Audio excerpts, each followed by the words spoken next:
our G87 M2, and today we're going to be installing our brand new induction kit which we've been developing for the past few months. So BMW actually do a fantastic job on their stock intakes. They actually use almost like a ram air system on this car, so our intake actually incorporates the base design that BMW use. So the key elements we focus on with this induction kit is to increase flow and also to make it look better and sound better without breaking the bank. So let's get on to removing this stock intake. You will need to remove the lower half of the strut brace. And to get access to these bolts, you will need to lift off the strut brace cover. You don't need to fully remove it, but just take off the two pop clips, lift it up, and you get access to them two nuts there. So you'll need to remove the two nuts here, the two nuts on the other side, and also the one bolt in the middle.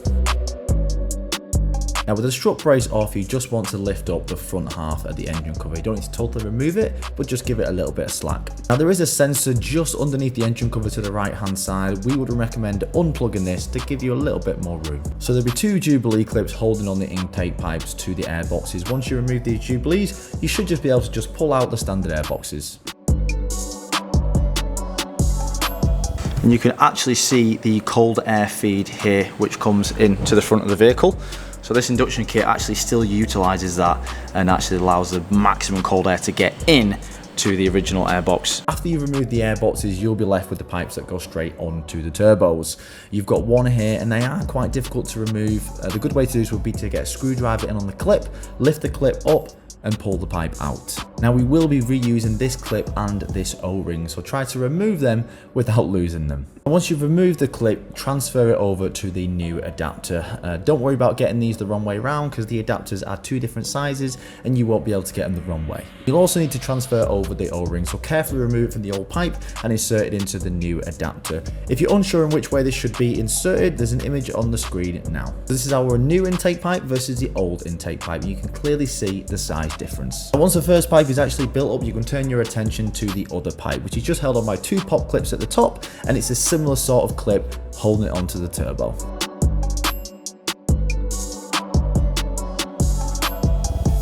Then again, transfer over the O-ring and the clip to the new pipe. Try not to use anything too sharp as you may risk piercing the O-ring. And this is the setup of the second intake pipe. So you want to take the larger of the two silicone pipes and you want to install that on the turbo at the front of the engine, and it will just clip on. Now with that in place and we don't get them mixed up, we can turn our attention to building up the air boxes.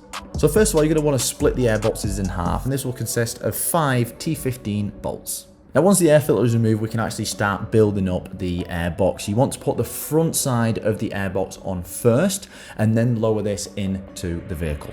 And this is so you can actually fit the crossover pipe on. So put the crossover pipe into the silicone holes and feed it into the hole in the airbox. You can then install the two clips on the front, and then you can install the air filter onto the crossover pipe. You can then install the backside of the lid using the rest of the T15s left over to secure it to the bottom of the airbox. Then finally just install the 4 pop clips holding the two pieces together. Yeah, the lid is held on by 4 push fits in either corner. The lid is vented for 2 reasons really.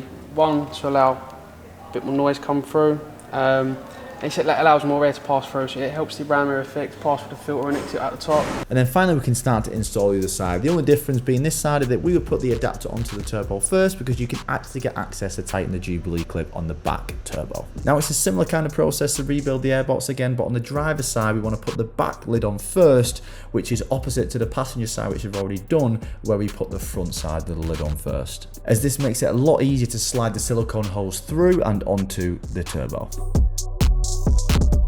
Tighten down the silicone holes onto the turbo, install the black adapter onto the air filter, and then install the air filter into the airbox on the silicone hose.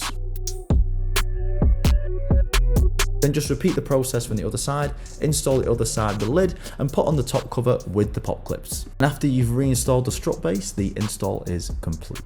One of the aesthetics that I wanted to do when designing this, because we scanned, we were able to use planes and entities in the scan, and you can see it's parallel to the top of the strut brace.